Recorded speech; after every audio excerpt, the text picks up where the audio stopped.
सानाम कोगे सगुन दाराम इᱧᱟᱹᱜ YouTube channel ते तो तेहेñ हुयुग कना 27 सेप्टेम्बर 2025 और तेहेñ दो अयुब बेड़ा खोदा गी इन दो ब्लॉग वीडियो स्टार्ट ताबना तो तेहेñ आबोरिन आयो को मई को और जहाँ तिना गेबोन हाबन बहु कुड़ी कना उनको को सला किछि गान कथा शेयर रेना मेना तिñा जहाँ हुडिñ हुडिñ कथा कना मेनखान नोआ आबो मेरेड लाइफ अडी चूरे इफेक्ट आए तो सबु बेले ध्यान रे दोहय पे आबो जहाँ तिना मेरेड ओमेन बन ताहेना बन आबो आबोरिन पार्टनर किंबा आबोरिन फैमिली मेम्बर को चितान रे अडी जु डिपेंडेंट बो ताहेना बन माने लाइफ जहाँ लका नेलो आसे उनका तो तीसरा हम बाय हुई को कि उना आसान दो बाय हुई को और निया हम बड़ाई का पे लाइफ रे मुश्किल बाय हेज लेनखान आबो निजे तिना स्ट्रॉन्ग आबन ओना बाबो ठिका दाड़ेया तो अड़ी जखा नौका कि अड़ीगान बहु कुड़ी जखन रुआ राबांग आको उन अक्तो हूँ उनको आकोन फैमिली ठेन को सपोर्ट बाको ᱧᱟᱢ आको ओना चिका झोतो बहु कुड़ी ठेन इᱧᱟᱹᱜ नेहर कि आपे निजोरा हेल्थ रेना केयर दो निहाती हताव पे आपे जमन्यू रेना ध्यान दो निहाती दोहय पे चेदा से आपे पूरा लाइफ नितो दो आपे रिन फैमिली मेम्बर लगिन के आपे आपरिन गिद्रा पिद्रा लगिन के आपे हस्बैंड लगिन के आपे और आपे दो पूरे नितो दो हाउस वाइफ पे बनाव कना पे तो मेटांग हाउस वाइफ इनकम दो बचुआना मेनखान आजा हड़मो जुदी भागी तहेना इनखान आज ओड़ारना झोतोना कामी काज ठीक ते तोराव दाड़ेया आय और हड़मो रे दाड़े हो तहेन तया तो ओना हिसाब ते आपे झोतो को मारांग संपत्ति दो हुयुग कना आपे हड़मो माने स्वास्थ्य शरीर गे तापे आपे दो संपत्ति कना ओना हिसाब ते तीस रहो निजोरा शरीर दो आलोपे अवहेड़ाया और शरीर अवहेड़ा लेखान गे राग आजार नाम लेमखान गे मेटांग हाउस वाइफ निजोरा ड्यूटी हो ठीक से बाय कराव दाड़ेया तो आबो हाउस वाइफ हिसाब ते आबो ड्यूटी कराव लगिन ते आबो निजोरा केयर हो हताव हुयाबना और नोआ रेस्पॉन्सिबिलिटी दो आबो कना ओकोय हो नोआ रेस्पॉन्सिबिलिटी दो बाको हताव ताबोना और सेकेंड कथा नोआ हुयुग कना कि आबो अड़ी जखा बो नोकाया माने जेहेतु आबो दो कमी काज ओड़ा रेन होड़ कना बन चाकरिया बाकरिया ओड़ा रेना कथा दो बइन लेया जहां अतु दिसम रे बन तहेन कना बन चासबास हते बन असुलोग कना बन नाला तुमल हते बन असुलोग कना उनकुआ कथा अड़ी जखा नोंका हुयुआ कि आबो लका गे आबोरेन पड़ोस अड़ोस जहाना आबो बन जोटा कना बन बहु कुड़ी ना तो अड़ी जखा नोंका हुयुआ कि आबो निजे हो खुद प्रॉब्लम रे बन तहेना माने आबो हो उना इनकम दो बचुआना किसी जिनस आबो नौका संचयते बन दहा जहाँ कि दरकार समय कमी रमन लगा मेनखान आबोई जहाँ पड़ोस तहेना जोटा तहेना उनी हुपटा गे जुदी जहाना दरकारो आय उनी आबो कोयाते इदी बनाय कि इनिन दरकारो कना एम हतालिन में गापाइन एमाहमा तो नोडे दो एम लगिन दो माना बांगा जुदी आम ठेन ढेर गे पैसा मेना और उनी भरोसा निज होड़ कना इना खान दो एमाय में और बांखान अड़ी जखा नौका कि आम धार दो माया मेनखान उनी बाय रुवाड़ा माय और जुदी ओना धार पैसा एम मांग रे ओड़ा रे बाम पुली का कोआ तबे ओना पैसा इदियाते ओड़ा रे हो खपरिया हुयुआ और जहां इदी का उनी हो बाय रुवाड़ाम खान बाय बायते आमा मने रे आज तेके आज इदियाते माने मेटांग विषाक्त चिंताधारा हजुआ खराब चिंताधारा हजुआ जेहेतु उनी खातिर ते आपे ओड़ा रे खपरिया हुयुग कना अबिन भितिर रे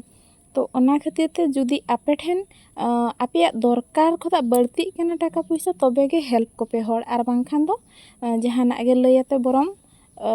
माना का कोपे चेदा से टाका दो मारांग जिनिस दो बांग कना किंतु सगई खराबो कना टाका खातिर ओना हुयुग कना मारांग जिनिस तेहेन जुदी गापा उनी पे मेताया कि बचु ओना बाखानी एमाम के किया तो उनी आर मिठन जहां रे जोगाड़ा मेनखान जुदी ओना टाका खातिर ते आज सला हो सगई खराबो और आबिन तिरी पुरुष भितर हो सगई खराबो तबे ओना पैसा उनी एम रुवाड़बेन रहो ओना दो बाय ठीक रुवाड़ोआ और जहाना गे कमी माणा रे जुदी आपे ठेन ढेर मेना खान तबे ना करापे और बांखान आपे हिसाब मतो जुदी पे दोहो का खान दो ओना दो आपे कमी रे माणा लगा पे और नोंका लखान दो माने जो मेंटली स्ट्रेस ओना उना बाय बढ़ाआ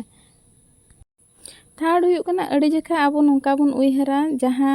आबो जहाना को रोड पारम बन रे हो कि हाँ रोड हचुनी जुदी उनी इनिन मेन रुवाड़ाया इना खान तो कथा खराबोआ और बाखान अलिंग भितर सगई बड़ीजुआ तो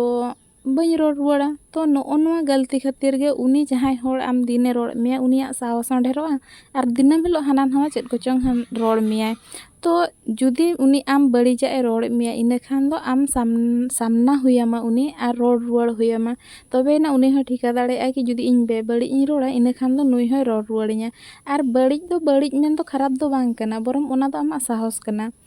ᱟᱨ ᱵᱟᱹᱠᱤ ᱛᱟᱦᱮᱱᱟ ᱡᱟᱦᱟᱸ ᱛᱤᱱᱟᱹᱜ ᱟᱵᱚ ᱨᱮᱱᱟᱜ ᱚᱲᱟᱜ ᱫᱩᱣᱟᱹᱨ ᱨᱮᱱᱟᱜ ᱠᱟᱛᱷᱟ। ᱟᱵᱚ ᱥᱚᱵᱩᱵᱮᱲᱮ ᱱᱚᱝᱠᱟ ᱫᱚ ᱟᱞᱚᱵᱚᱱ ᱠᱷᱚᱡᱚᱜ ᱢᱟ ᱠᱤ ᱤᱧ ᱩᱱᱤ ᱥᱟᱯᱳᱨᱴᱤᱧᱟᱭ ᱵᱟᱠᱷᱟᱱ ᱤᱧ ᱥᱟᱶᱨᱮ ᱛᱤᱸᱜᱩᱱᱟᱭ। ᱥᱚᱵᱩᱵᱮᱲᱮ ᱟᱵᱚ ᱱᱤᱡᱮᱨ ᱞᱟᱹᱜᱤᱫ ᱱᱤᱡᱮ ᱛᱤᱸᱜᱩ ᱵᱚᱱ ᱪᱮᱥᱴᱟᱭ ᱢᱟ। ᱟᱨ ᱱᱚᱣᱟ ᱠᱚ ᱠᱟᱛᱷᱟ ᱢᱮᱱ ᱨᱮᱱᱟᱜ ᱤᱧ ᱠᱤᱪᱷᱤ ᱱᱤᱭᱟᱹ ᱥᱩᱨ ᱫᱤᱱ ᱨᱮᱜᱮ ᱟᱹᱰᱤᱜᱟᱱ ᱜᱷᱚᱴᱚᱱᱟ ᱱᱚᱝᱠᱟᱱᱟᱜ ᱤᱧ ᱧᱮᱞ ᱠᱮᱜᱼᱟ ᱡᱟᱦᱟᱸ ᱠᱤ ᱵᱟᱝ ᱧᱮᱞᱚᱜᱚᱜᱼᱟ ᱤᱯᱷᱮᱠᱴ ᱞᱮᱠᱟ ᱟᱵᱚᱣᱟᱜ ᱞᱟᱭᱤᱯᱷ ᱠᱤᱱᱛᱩ ᱟᱹᱰᱤ ᱡᱳᱨᱮ ᱤᱯᱷᱮᱠᱴ ᱜᱮᱭᱟ ᱱᱚᱣᱟ ᱦᱩᱰᱤᱧ ᱦᱩᱰᱤᱧ ᱠᱟᱛᱷᱟ ᱠᱚᱦᱚᱸ। तो कटिज चुलुंग जुदी ध्यान बन एमाहा इना खान गे आबो लाइफ हो ठीक तेगे चलुआ और आबो संसार जीवन मा निकाते हो ओनारे मा दुख सुख मा ताहेन गया। तो नोआ दो रिप्रेजेंट के ठीक से बन रिप्रेजेंट दाड़ेया कना मेनखान नोआ भितर रे अडिगान रहस्य मेना कटिज कटिज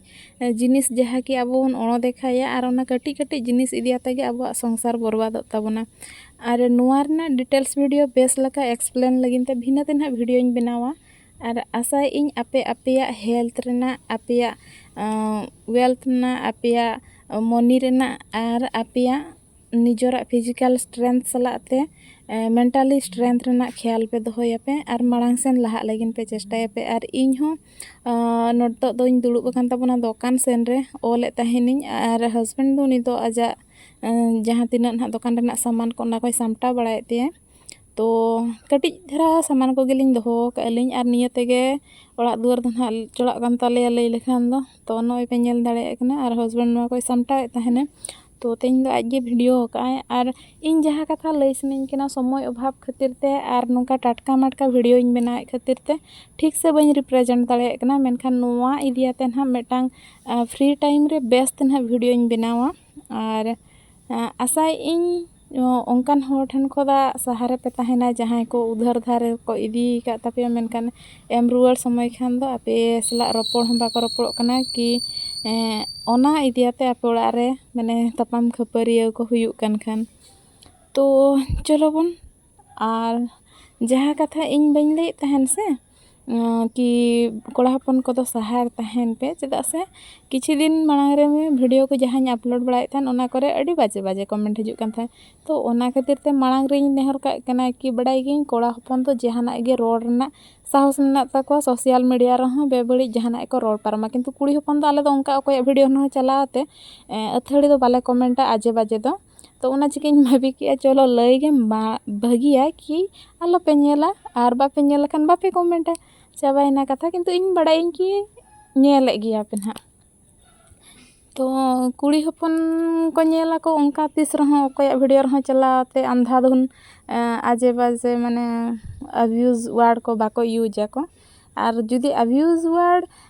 ये कतेन मेटांग माने जहाना बेबड़ी रोड दाड़ेया कना तो खान दो बड़ाई का पे ओना दो कोड़ा हपना आईडी कान गया ओना खातिर के उनी उनका रोड दाड़ेया कना। और तेहिया वीडियो दो नोडे गिन मुचादे ताबना सनाम को गे